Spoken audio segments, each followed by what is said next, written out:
Hey, this is Austin Harman Mixes, and welcome to episode number 4 of my Fundamentals of Audio series. Today, we're going to be talking about the mechanics of sound. How does sound actually go through the air? How do we talk about sound? How do we measure it? If you missed episodes number 1, 2, and 3, you can go back and watch that. There's a link down in the description below. I have a whole playlist of these Basics of Audio series.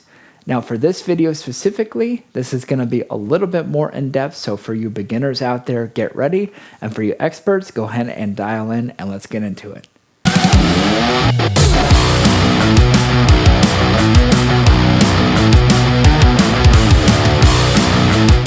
Did you know that sound travels a very specific speed through the air? Did you know that sound travels through the air if it's warmer or cooler differently? Did you know that the relative humidity actually affects how sound travels through air? Maybe you did, maybe you didn't. But that is one of the fascinating complexities of talking about and dealing with the mechanics of actual sound waves. Now, it's important as an audio engineer to understand both the physics, the mechanics, and the theory behind how sound actually travels through the air, because in specific situations you may find yourself at odds with things like weather, things like temperature, things like physics. You may have challenges with your room, you may have challenges with your venue, you may have challenges with your ears. All of those things play a factor in becoming a great audio engineer. So for this episode of the Fundamentals of Audio, we're going to talk about the mechanics of sound waves. First, did you know that God actually designed our ears to hear each other really well?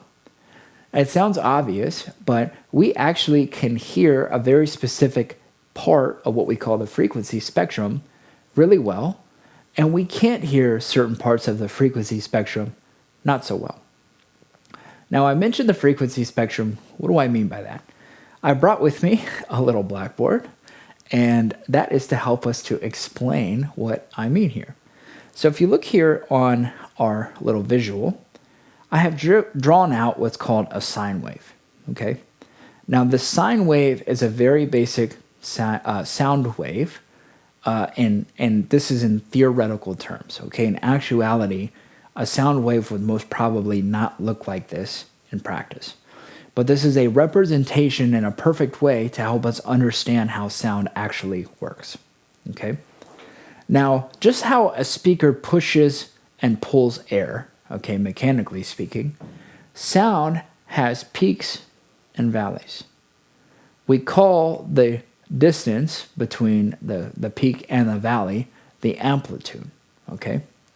We call the distance between each of the peaks Hertz. Now, let me break that down. Let me break down exactly what that means, because I even had a problem saying it, haha. But Hertz, okay, we're going to start with the distance between the two peaks, describes the oscillations of sound waves. It describes this up and down motion, okay, in terms of how many times does that up and down happen in any given time period, okay? Hertz is commonly associated with pitch. The more oscillations you have per second, the higher pitched something may sound. You might imagine this embodied in something like a whistle. As you blow more air through the small pipe in your lips, the pitch rises and therefore you get a whistle. By the same token, if you kind of take a sheet like this, a sheet of metal, it will make a waving sound, and if you slow that waving sound down, the lower the pitch of that waving you will hear from that sheet of metal. Now, Hertz is very important because one of the most common things we do as engineers is we have to manipulate sound at a very specific point along the frequency spectrum. Now, the frequency spectrum is measured in Hertz, okay? The lowest possible Hertz or frequency that we can hear is 20 Hertz, and the highest possible frequency we can hear is 20,000 Hertz. Now, everything in between there is what we call sonic frequencies we can hear, and everything outside of that would be supersonic. Therefore, we cannot hear it. Supersonic frequencies have their applications in things like radio waves, microwaves, and so on.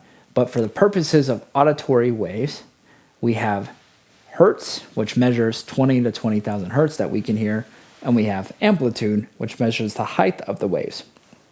Now, amplitude is generally associated with volume, and all you physics people out there will tell me they're not the same thing, but it's an easy thing to wrap around your head if you think the height of the wave would be proportionally associated with how loud said wave is. The higher the wave, the more amplitude it has, the louder it's going to sound. Now, we measure loudness in a scale called decibels, and decibels is a commonly applied unit that applies to many different scales, but for audio specifically, we refer to this as decibel SPL, or sound pressure level. Now you can see with these peaks and with these valleys, those create pressure in the air. And therefore we measure loudness, apparent loudness in the air via a scale called dB/SPL. We'll get into more about dB/SPL in a future video, but for the purposes of this video, just note that the highness and lowness of a wave is associated with the loudness. This has been episode number 4, how we talk about the mechanics of sound waves. I cannot wait to share with you episode 5. Like and subscribe, and if you have a question, leave me a comment down below. I'd love to answer you. God bless. We'll see you next time.